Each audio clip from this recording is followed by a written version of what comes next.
Welcome everyone and greetings to you. As we were discussing about discipline, immobility, and liberty, I thought we would deep dive into understanding liberty and its connection with immobility. So, here again, I will begin with a small instance.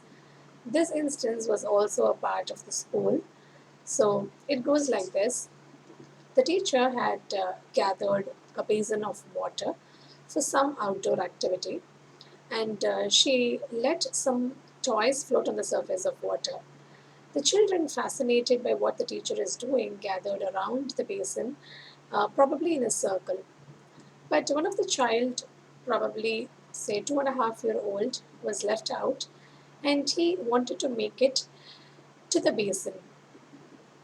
Out of nowhere, he suddenly got this curiosity, and he fast approached the crowd. But he was so teeny weeny to make it among those young children. So he tried pushing harder and harder, but he could not move it. For a moment, he started thinking, and he easily figured out a way out. He looked at a chair, he quickly grabbed it and put it close to the crowd, and just as he was about to climb on it, two arms came to him very quietly, gently, grabbing him and lifting him over the heads of the other children. And that was his teacher. She was actually trying to help him to achieve this goal. But let us start thinking about the situation in detail. Now, the first thing is that the child had a definite goal. He wanted to witness the sight of the basin along with those toys. And the approach that he chose was to do it all by himself. So the goal also had a mission of accomplishing it with his own efforts. So he saw the goal was clear, he saw the obstacles, and the obstacle was nothing but the group of children who were already gathered there. And he started thinking about a way out, probably a solution. And this solution incidentally landed upon finding the appropriate resource, which was the chair. So his goal is clear, his obstacles are clear, he has figured out a way out, the idea, in fact, and finally, he also has a resource help, which he was trying to use it as a tool. So the entire journey is very, very clear in the child's mind. With all of this, when he was trying to experience the sense of doing it all by himself and ready to face either success or failure, the helping hands pitched in. That is nothing but the teacher. And it is just not the teacher. In most of our cases, we as mothers do it, our grandparents do it to our children. So, most of us, in the very scene that we spot a child doing something, probably carrying a very heavy article, or trying to climb up a stair all by himself, or trying to get onto a chair or a stool, we always adopt this strategy. And so was the teacher. So, nothing to blame on her.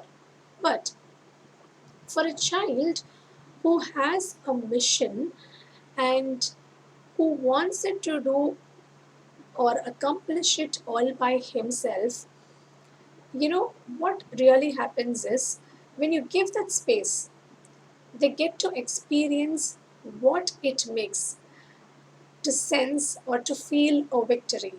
So, if he had succeeded in climbing onto the chair, he would have felt what it really feels inside as a sense of victory.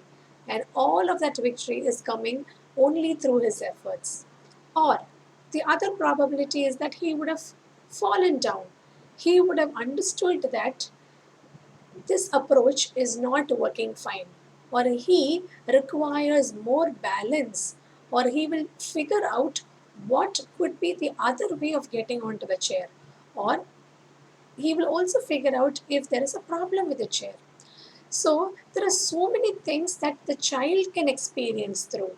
So even a small act that the child was doing is nothing but a teacher.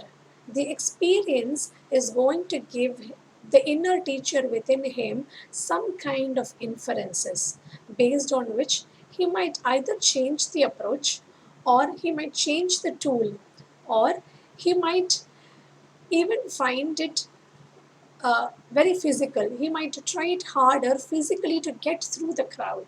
So there could be a number of other ways which he would have thought of.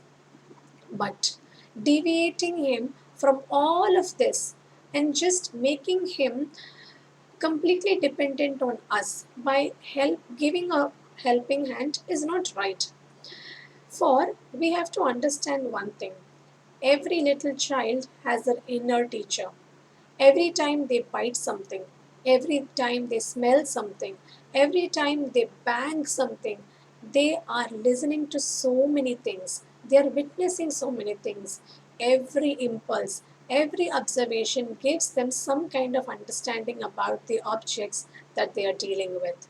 So, this inner teacher is always looking at its own surroundings, at its immediate environment, and trying to observe and infer out of it. So, when this inner teacher is already available, when the other teacher, who comes in the form of a mother or a grandmother or a stranger or a nanny, anybody for that matter, who is subduing the original teacher, is absolutely wrong. So, what do we do? So, most of the parents say, oh, then should we allow the child to do whatever he wants, whatever he pleases? No, we're not allowing the child to take 360-degree freedom to do anything and everything. But we allow him to do what is right. We allow him to experiment, and we will remain as very, very strong observers who are ready for action at any moment of time. So, just like how I told you in the last video, we will be at the edge of the seat like we are watching a horror movie, expecting the unexpected to happen anytime. We will be watching like eagles and hawks over our child, over our grandchild, over our students, over our kids, ready to pop in if you find that the child is going to harm himself, or he is going to harm anybody around him, or he is indulging in some unhygienic activities or inappropriate activities. We will be there. But let us first distinguish what he is trying to do. If it is constructive, we give them a yes. If it is not constructive, we step in. So, with that information, I'm keeping you on pause or hold for more insights in the upcoming videos. Thank you. Bye.